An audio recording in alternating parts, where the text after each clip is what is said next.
네, 이번 한 주 정치권 동향과 이슈를 짚어보는 뉴스엔의 맞짱 토론입니다. 네, 오늘도 차분하면서 날카로운 토론해 줄 두 분입니다. 김경진, 이상일 두 전 의원 나오셨습니다. 어서 오십시오. 안녕하세요. 네, 21대 국회 한 번 지금 날짜를 연기했단 오늘 기한이었는데요. 박병석 의장 다시 3일간의 말미를 주면서 다음 주 월요일 날 이제 연기를 했는데 뭐 이렇게 잘 풀어갈 걸로 보십니까? 어떻습니까? 과정 보면 협상이 쉽지는 않겠어요. 쉽지 않겠다. 예, 근데 의장께서 3일의 말미를 주신 것은 정말 잘하신 거 아닌가 싶어요. 그러니까 지금 현재 헌법이 1987년도에 이제 개정되면서 시행 중인데 국회의장이 야당 의원들의 상임위 배정을 직권으로 한 사례가 사실 한 번도 없죠. 예. 네, 근데 의장께서 지금 그걸 강행하시겠다고 지금 법에 맞추어서 개원을 위해서 하시겠다고 하는데 사실은 거의 불가능한 얘기들이거든요. 거기다가 지금 코로나 사태 이후에 경제 정책에 있어서 야당의 동의와 야당의 추인 협의를 얻어야 될 게 한두 가지가 아니거든요. 지금 현재 예상대로 한다면 올해만 국가 부채가 110조가 늘어납니다.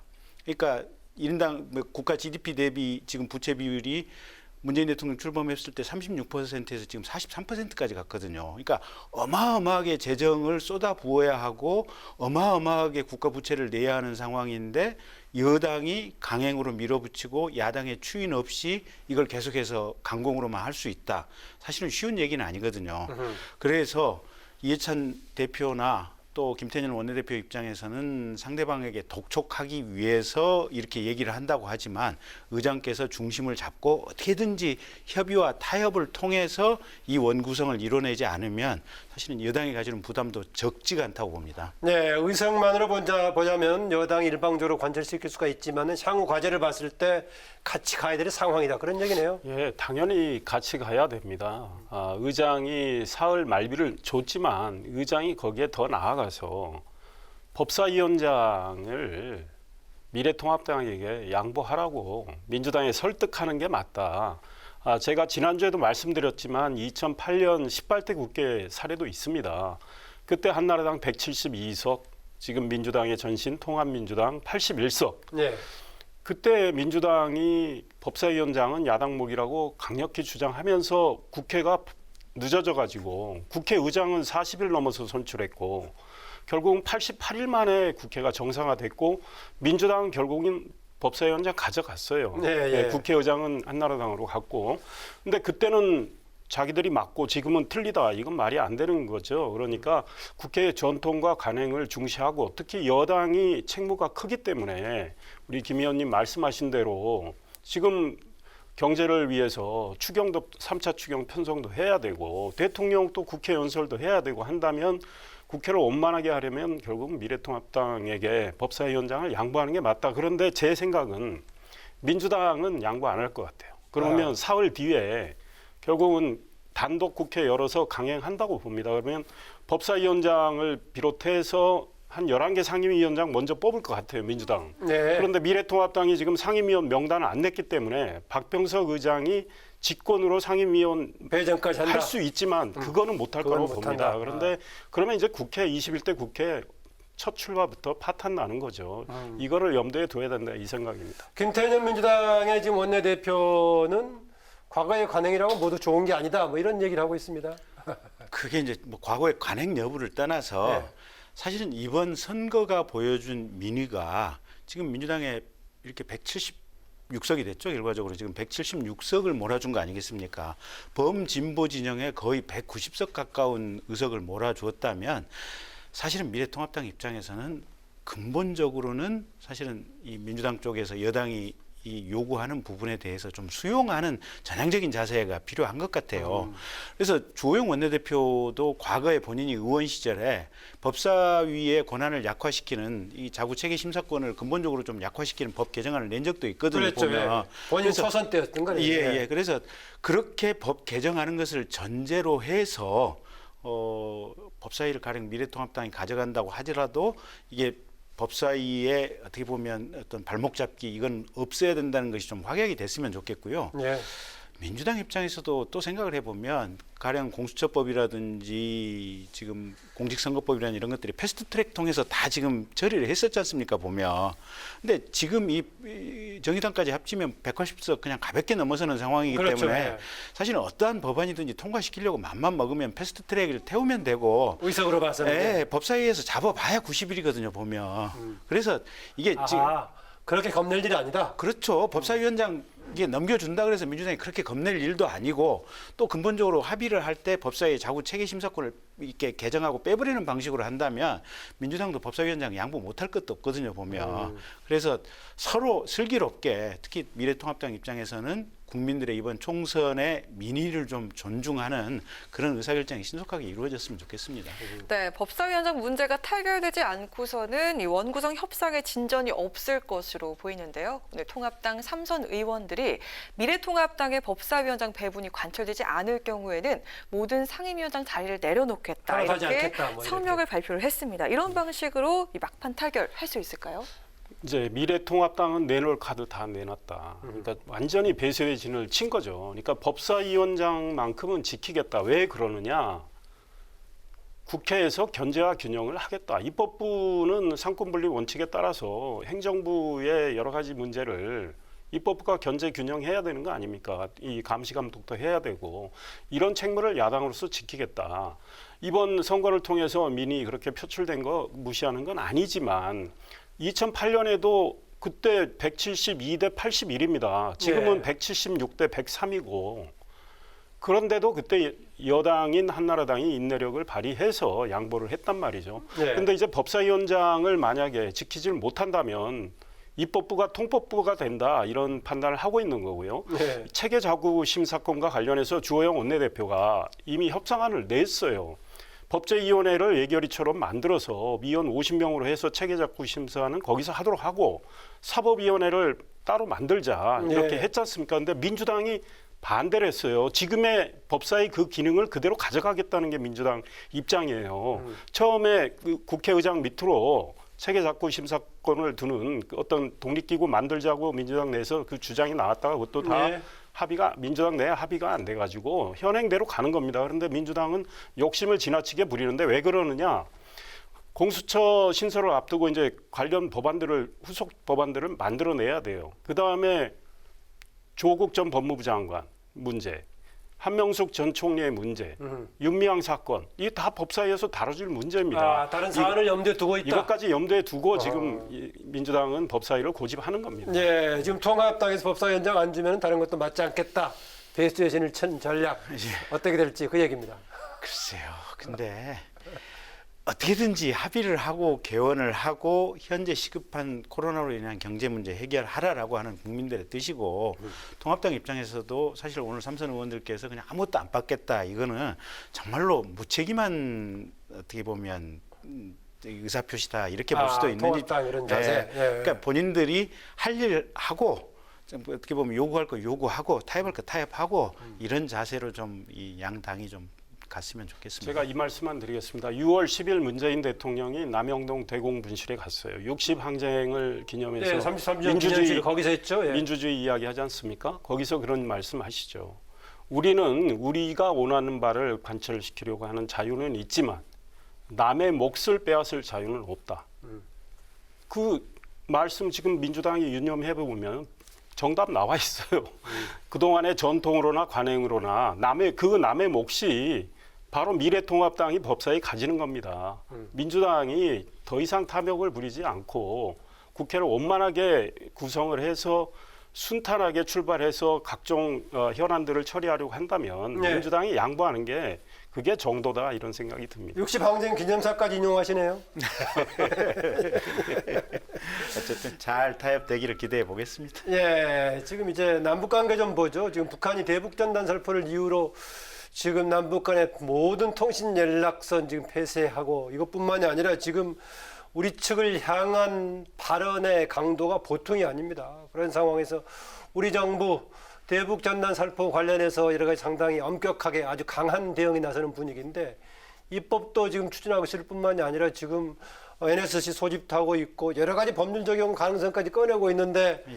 과연 그 해당되는 법률 조항인가 논란도 있고 다양합니다. 어떻습니까?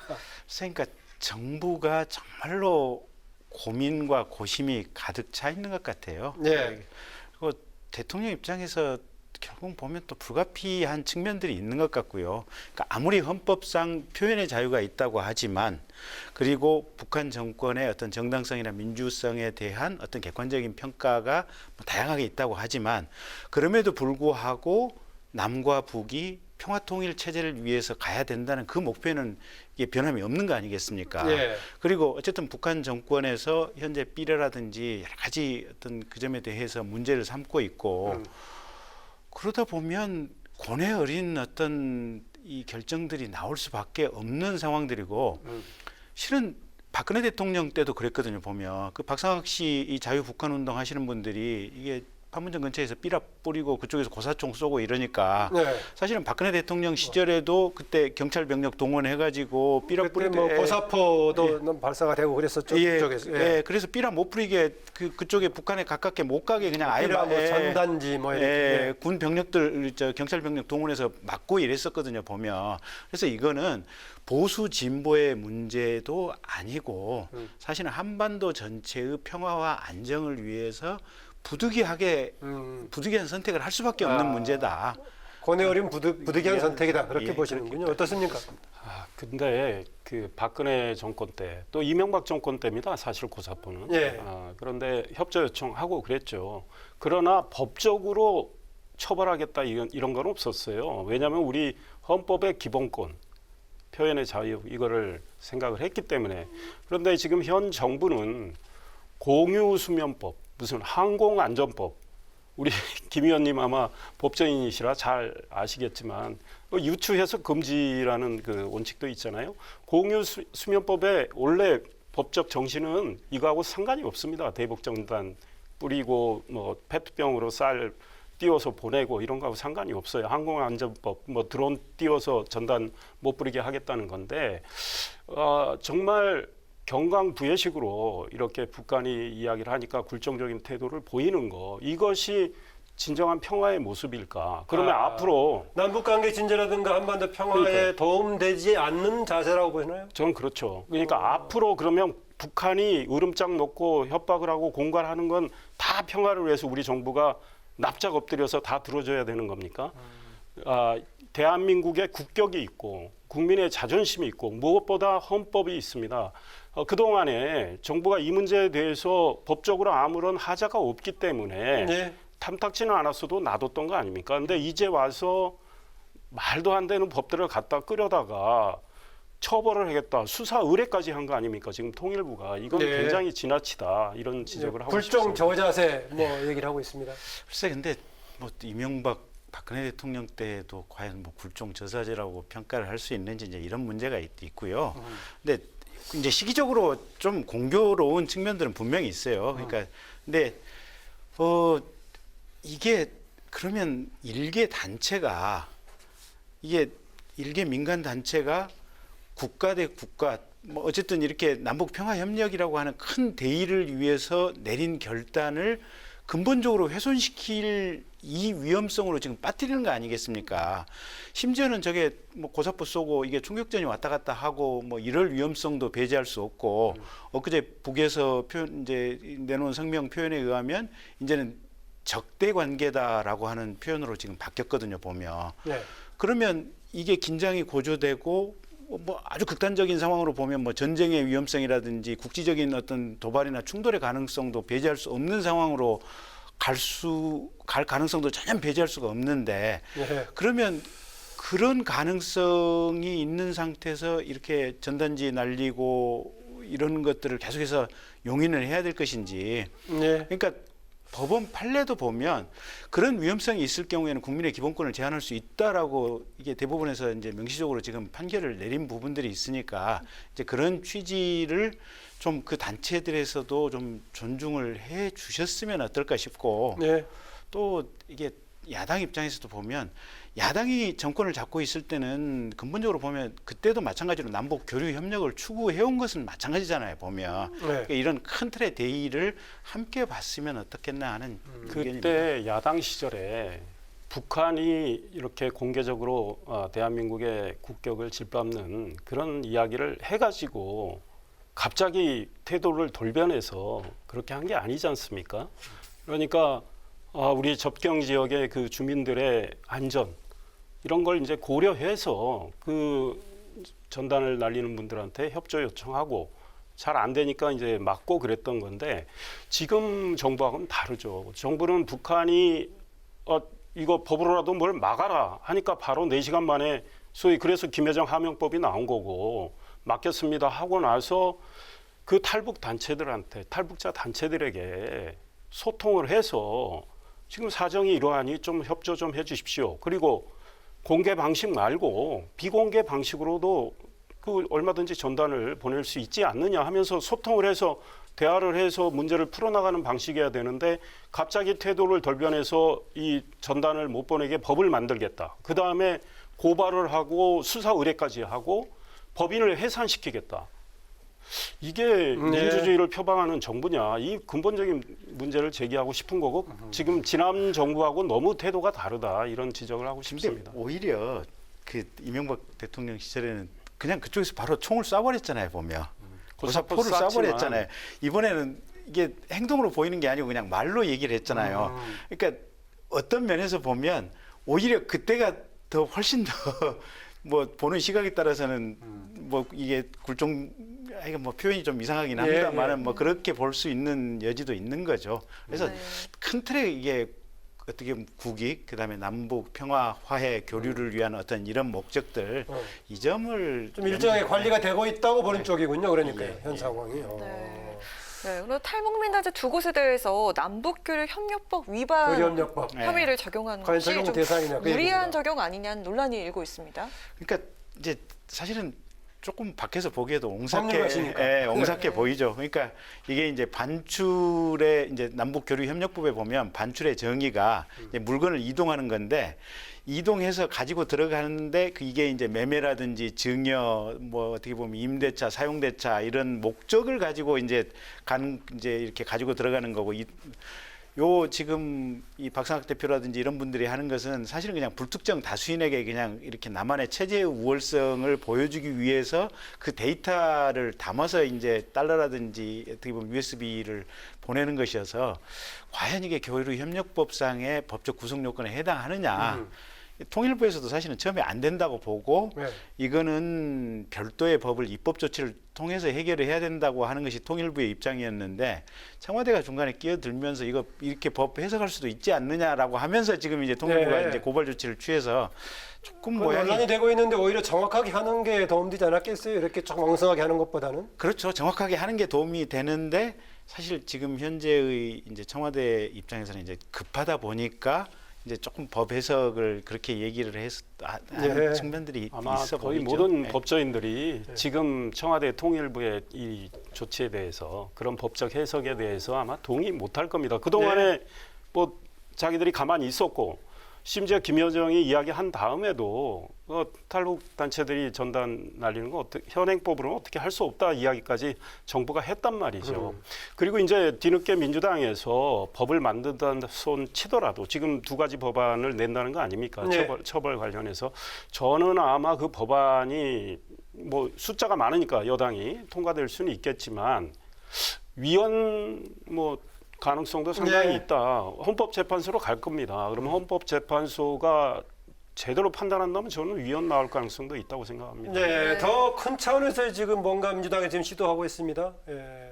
네, 남북 문제에 대한 여야 간의 해법도 엇갈리고 있는 상황인데요. 민주당이 판문점 선언에 대해서 국회 비조대 추진키로 했습니다. 2년 전에 시도하려다가 말았던 건데요. 예. 예. 그러니까 지난 20대 국회에서도 한번 추진을 했었죠. 예. 그런데 이제 이렇게 원내대표들 간에 합의가 안 되면서 결과적으로 지금 불발이 됐었는데 이게 만약에 국회에서 비준이 된다면 국회에서 비준되면 사실은 법률하고 국내 법률하고 똑같은 효력을 가지게 되는 거니까 여러 가지 이 가령 뭐 이 위물 이게 날리는 거에 대해서 단속한다든지 여기에 대한 명확한 법적 근거가 생길 수 있는 부분이어서 네. 사실은 정부 여당에서 이제 추진을 하는 거고요.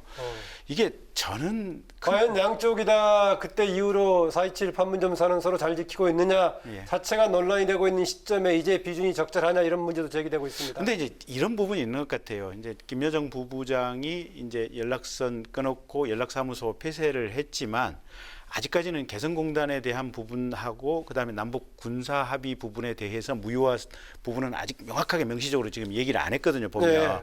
그러니까 북에서도 여지를 두고 어떻게 보면 이 남해 이게 남측에 대해서 이런저런 요구를 하고 있는 부분들이어서 그게 의미가 전혀 없다고는 할 수 없을 것 같습니다. 예. 그 2년 전에 비준이 안 됐던 건 그 합의로 인해서 앞으로 발생할 국민의 이 여러 가지 세금 부담 그게 규모를 특정할 수가 없었어요.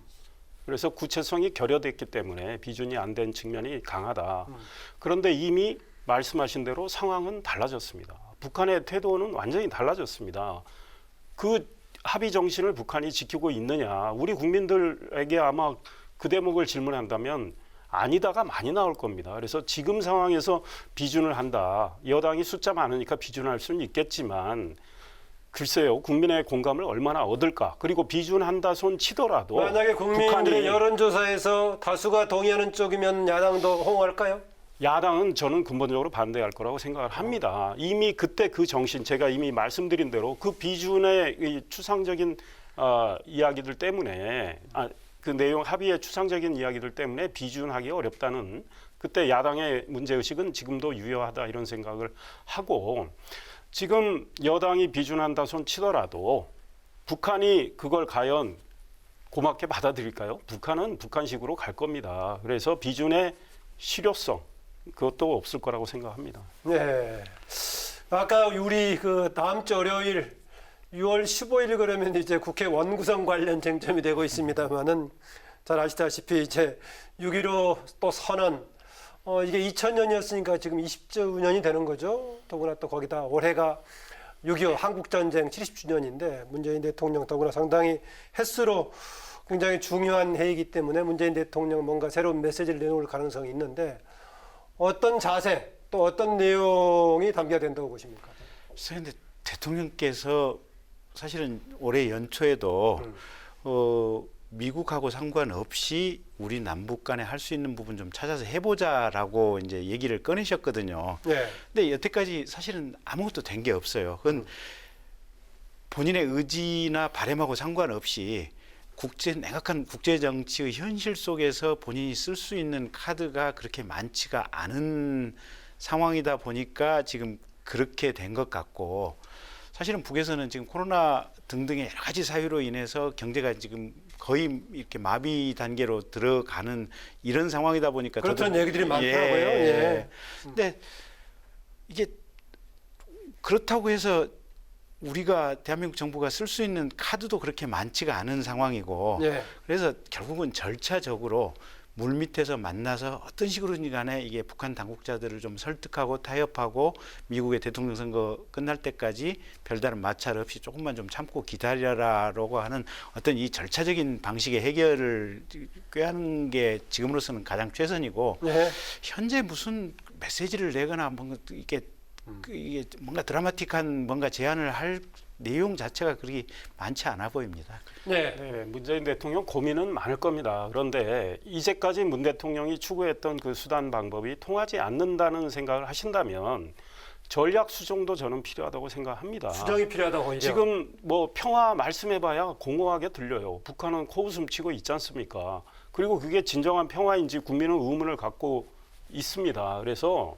문 대통령은 대한민국의 대통령입니다. 대한민국의 국격을 생각하시고 우리 국민들 자존심 생각하시고 북한의 잘못된 것들에 대해서 지적하실 거 하시는 게 낫다.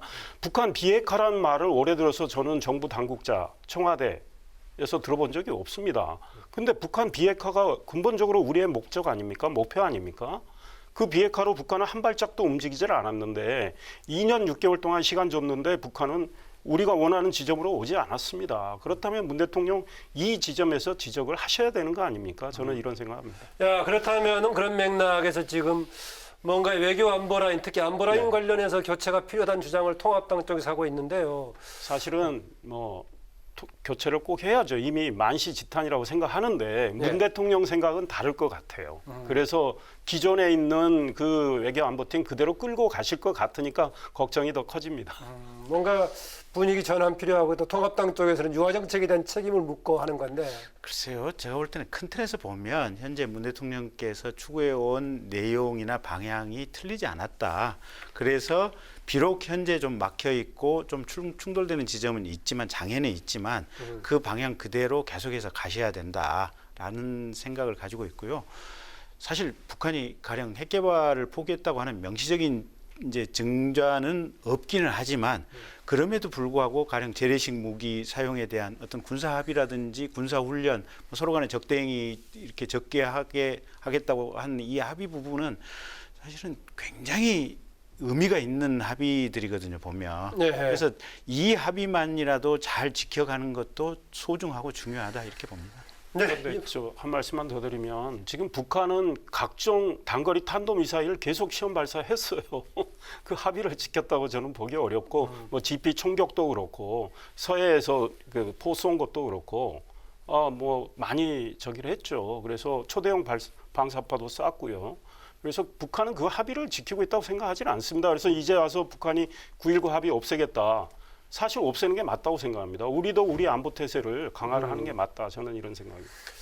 예, 오늘 두 분의 맞짱 토론 지금 이제 국회 원구성 관련 얘기 나눴고 대북 남북 관계 다뤘습니다. 원구성 문제는 다음 주 이 자리 시간에는 잘 해결돼서 논의하기를 바라고요. 대북 관계는 당장 가시적인 변화가 쉽지 않을 테니까 좀 지켜보기로 하고요.